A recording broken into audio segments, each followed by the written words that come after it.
Hey guys, it's Aman And Christina from Our Rich Journey. It is March 2019 and it is time for our stock portfolio update. If you have been following our channel, you know that we invested $10,000 in the stock market in December of 2018.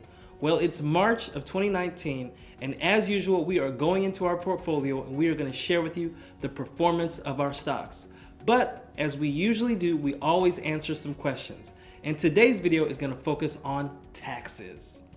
If you're new to our videos, you can go back and watch our very first video where we invested $10,000 in December in high dividend individual stocks. And every month after that, we've been investing about $833 in those same stocks. And we give an update each month on those stocks, and we also answer questions.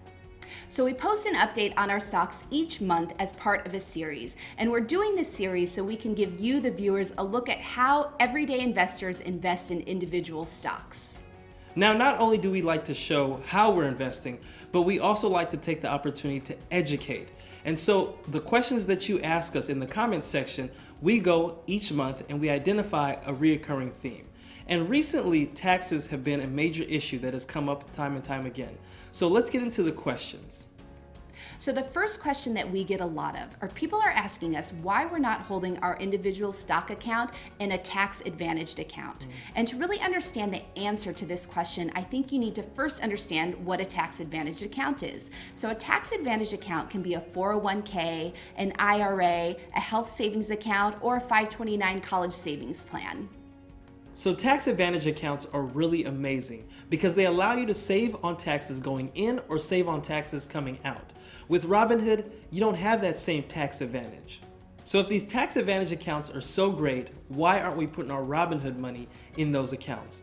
Well, the answer is quite simple. We actually already max out those accounts. So the Robinhood money, we couldn't even get into those accounts. If you've been watching our videos, you know that we save like 70% of our income. And that exceeds the total amount of tax advantage money that we can put into those accounts. So what we're doing with the Robinhood account is putting excess cash and savings into those investments. But you know, there are other reasons why you may not want to max out these tax advantage accounts because they're retirement accounts. And if you are an early retiree, you may have a different strategy for accumulating the money that you're going to live off in early retirement.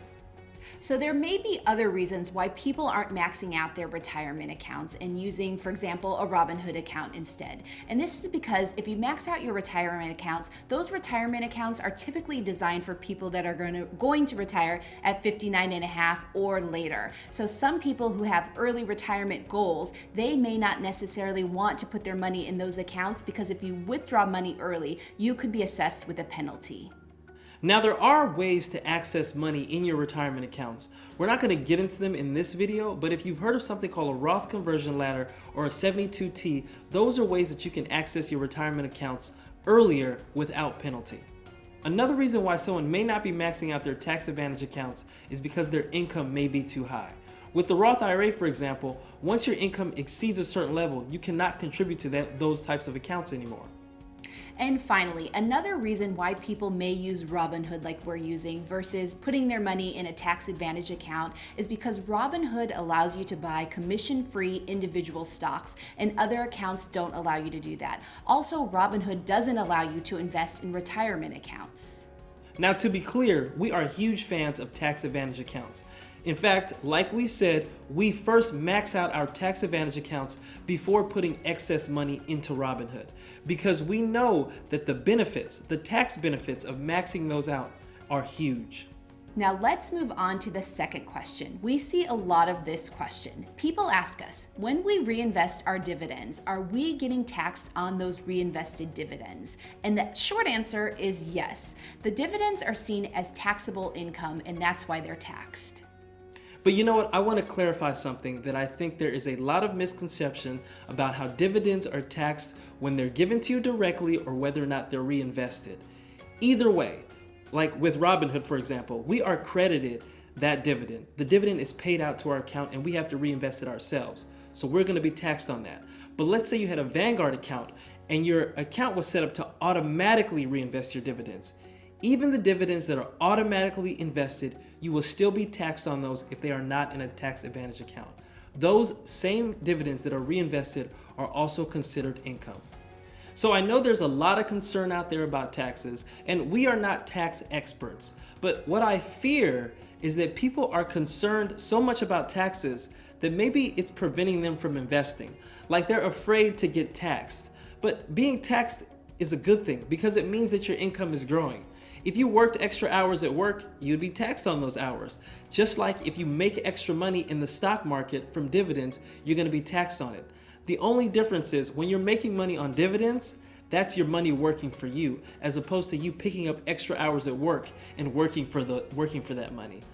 That's the difference that I really want to get across to people, is that making money on your money and being taxed on it should not be a negative thing. So I hope we've answered your questions. Let's start talking about the portfolio, because this is the fun part for me. I love talking about how it's performing. Now, I am overly exuberant right now because things are going really well. Maybe in a couple of months or in a couple of years, things may not be going that well, but I'm a positive investor, and as usual, the stock market will go up over the long run. So let's talk about our numbers. Okay, so let's just get started here. We invested so far $12,587, and that's our own money. Now that has grown to $13,200, which is a total increase of $613. So that growth is from capital gains because our stocks have increased, but it's also from the dividends that we've been collecting every month. In fact, we have been getting dividend payments more each month. And over the past 3 months, we've collected over $150 in dividends. So this month we collected a total of $66.64 in dividend payouts. AGNC paid out $11.16, Maine paid out $5.66, ABBV paid out $13.91, PSEC paid out $9.72, IBM paid out $14.13, AGNC paid out $12.06. So last month we collected 58. This month we collected 66. I like the direction that we're going in right now with this income. I mean, I'm joking about this, but this is so powerful to me, because let's say we would have took that exact same money and just put it in a bank account. We just let it sit in a bank account. Over this same 3-month period, do you think we would have collected $150 in interest from a bank? No. I think it's something like 0.09% right now is what you would get on an average savings account at a bank. And I can't do the math that quick in my head, but that's not $150. So if you have your money in a bank account that's only giving you 0.09% interest, you're only collecting about $1. Now, if you can find a bank, online bank, for example, that has a higher interest rate, you may be able to find a bank that provides you a 2.25% interest rate. And in that case, you'll still only be able to collect about $24. Now, we're not saying go out and take all of your money from your savings and put it into a high dividend portfolio, but we make this point time and time again. When it comes to investing, that is the real key to wealth. You cannot become wealthy by just saving your money. You also have to invest it. Your money has to grow at a faster rate than inflation for you to truly get ahead. So let's get into our individual stocks and the performance of each stock. Our first stock is AT&T. Today we bought 3 shares of AT&T for $30.09 each. We now own a total of 43 shares at an average price of $29.68 per share. Our total amount invested is $1,276.46. The current value is $1,294.30, making this a total gain of $17.84 or 1.4%. The next stock is IBM. Today we bought 1 share for $136.99. We now own a total of 11 shares at an average price of $122.90 per share. Our total amount invested is $1,351.94.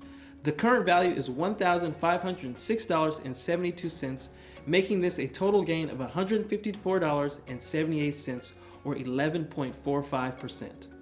The next stock is AbbVie. Today we bought 1 share for $77.98. We now own a total of 15 shares at an average price of $85.30 per share. Our total amount invested is $1,279.54. The current value is $1,169.40, making this a total loss of $110.14 or 8.61%. Our next stock is GM, or General Motors. Today we bought 3 shares for $38.49 each. We now own a total of 37 shares at an average price of $34.59 per share. Our total amount invested is $1,280.20. The current value is $1,424.13, making this a total gain of $143.93 or 11.25%. The next stock is Ford. Today we bought 11 shares for $8.53 each. We now own a total of 159 shares at an average price of $8.58 per share. Our total amount invested is $1,364.22. The current value is $1,357.06, making this a total loss of $7.16 or 0.55%. The next stock is Iron Mountain. Today we bought 3 shares for $34.80. We now own a total of 37 shares at an average price of $34.17 per share. Our total amount invested is $1,264.29. The current value is $1,287.60, making this a total gain of $23.31 or 1.8%. The next stock is Medical Properties. Today we bought 6 shares for $18.16 each. We now own a total of 76 shares at an average price of $17.08 per share. Our total amount invested is $1,298.27. The current value is $1,394.60, making this a total gain of $96.33 or 7.39%. And next is AG&C. Today we bought 1 share for $18.02. We now own a total of 68 shares at an average price of $17.80 per share. Our total amount invested is $1,210.20. The current value is $1,224.68, making this a total gain of $14.48 or 1.2%. The next stock is Prospect Capital. Today we bought 18 shares for $6.53 each. We now own a total of 194 shares at an average price of $6.68 per share. Our total amount invested is $1,298.64. The current value is $1,266.82, making this a total loss of $31.82 or 2.45%. And our last purchase was Main Street Capital. Today we bought 2 shares for $37.25. We now own a total of 34 shares at an average price of $37.41 per share. Our total amount invested is $1,271.85. The current value is $1,265.48, making this a total loss of $6.37 or 0.5%. Ooh, I love going through our stocks. I really get excited every month when we buy these stocks because we know this is the path to wealth. It is a long journey, but every time we buy an asset, that asset is working for us, especially these dividend stocks, because it is so nice to check our account and no matter what the stock market does, we are being paid that dividend. If it goes up, if it goes down, we are being paid that dividend. So if you guys like this series, please give it, wait, hold on. You guys have to ask some questions.